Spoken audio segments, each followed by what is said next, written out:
Hi hello மக்களே, இன்றைக்கி recipe எதை பற்றி அப்படின்னு பார்த்தீங்கன்னா சிக்கன் கிரேவி அண்ட் வந்து சப்பாத்தி. ஸோ சிக்கன் கிரேவி எப்படி பண்ணுறதுன்னு பார்க்கலாம். நல்லா 4-5 வாட்டி நல்லா சிக்கனை வந்து கழுவி எடுத்தாச்சு. உங்கள்கிட்ட அரிசி கழுவின தண்ணி இருந்துச்சுன்னா அதில் வந்து ஜஸ்ட் ஒரு 1/2 hour ஊற வச்சுட்டு கழுவுனீங்கன்னா உங்களுக்கு அந்த பச்சை அந்த கவுச்சி வாடை எதுவுமே இல்லாமல் இருக்கும். ஸோ அதனால் கால் பகுதி, அதாவது தொடப்பகுதி மட்டும்தான் நாங்கள் எப்பயுமே வாங்குவோம். ஸோ அந்த மாதிரி வாங்கினீங்கன்னா சிக்கன் ரொம்ப சாஃப்ட் அண்ட் ஜூஸியாக இருக்கும். ஸோ எடுத்திருக்கேன். இதில் வந்து இப்போது மேரினேட் பண்ணுறதுக்கு என்னெல்லாம் ஆட் பண்ணலான்னு பார்க்கலாம். பெப்பர் ஆட் பண்ணிக்கலாம், மஞ்சள் பொடி சேர்த்துக்கலாம், சால்ட் சேர்த்துக்கலாம், ½ லெமன் சேர்த்துக்கலாம்,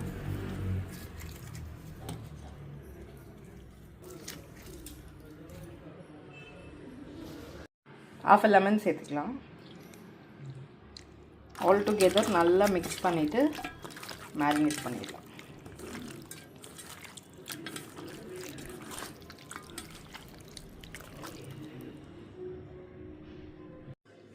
கஸ்தூரி மேத்தி, காஞ்ச மிளகா 2, கொஞ்சமாக கேஷ்யூ, இதெல்லாம் ஆல் டுகெதர் நம்ம வந்து மிக்சிக்கு சேர்க்க போகிறோம். தனியா சேர்க்கலாம், ஆனால் நான் தனியா தூளாக சேர்க்க போகிறேன், அதனால் தனியா ஸ்கிப் பண்ணிக்கிறேன். தக்காளி கட் பண்ணி வச்சுருக்கேன்.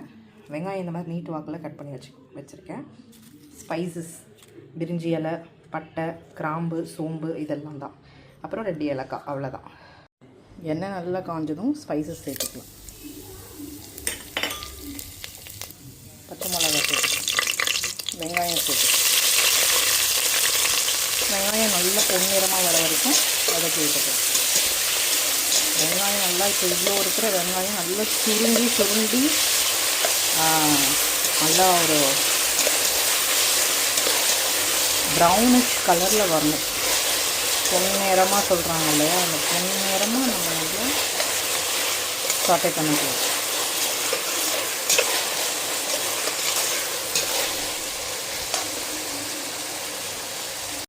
மிக்சியில் தக்காளி அண்ட் வந்து கொத்தமல்லி இது 2 சேர்த்து நல்லா அரைச்சிக்கலாம்.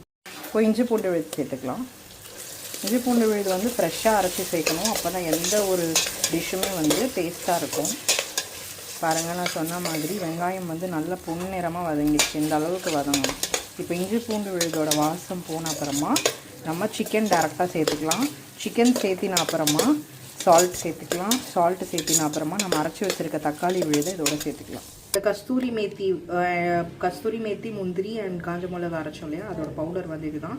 கொஞ்சமாக தான் போடணும், ரொம்ப அதிகமாக போட்டால் ஓவராக மசாலா ஸ்மெல் மாதிரி இருக்கும். அதனால தான் நான் வந்து 1 ஸ்பூன் அளவு தான் நான் அரைச்சிருக்கேன்.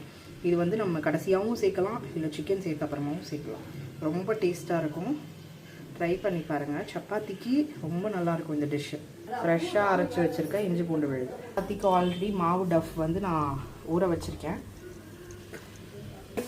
மேரினேஷன் பண்ணிடணும் இல்லையா, அந்த சிக்கனை வந்து இப்போ இதோட சேர்த்துக்கலாம். நல்லா லெமன், பெப்பர், சால்ட்டு, மஞ்சள் பொடியெல்லாம் சேர்த்துருக்கோம். இதில் வேறு லெவலில் டேஸ்ட் வந்து ஊறியிருக்கும். எவ்வளோக்குள்ளே நம்ம வந்து நான்வெஜ்ஜை வந்து நம்ம மேரினேட் பண்ணுறோமோ அவ்வளோக்குள்ளே டேஸ்ட்டாக இருக்கும். இது வந்து பார்க்கறதுக்கு ஆக்வர்டாக இருக்கலாம், பட் ஆனால் வந்து ரொம்ப நல்லதுன்னு தான் நான் சொல்லுவேன். லெமன் போட்டு நம்ம ஊற வச்சிருந்தோம்னா அந்த லெமனோட ரியாக்ஷன் பாருங்கள், லிவரில் எப்படி ஆயிருக்கு. ஸோ சேர்த்துட்டு நல்லா வதக்கி விடலாம். நல்லா வதக்கிக்கலாம். நம்ம அரைச்சி வச்சுருக்க டொமேட்டோ பியூரி சேர்த்துடலாம். டொமேட்டோ அண்ட் கொரியாண்டர் அரைச்சி வச்சோம் இல்லையா, சேர்த்து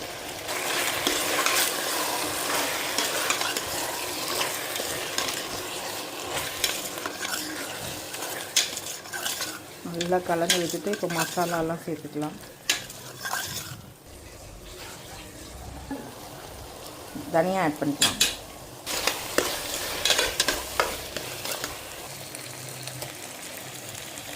கர்ட், கஸ்தூரி மேத்தி பவுடர், தேவையான அளவு தண்ணி,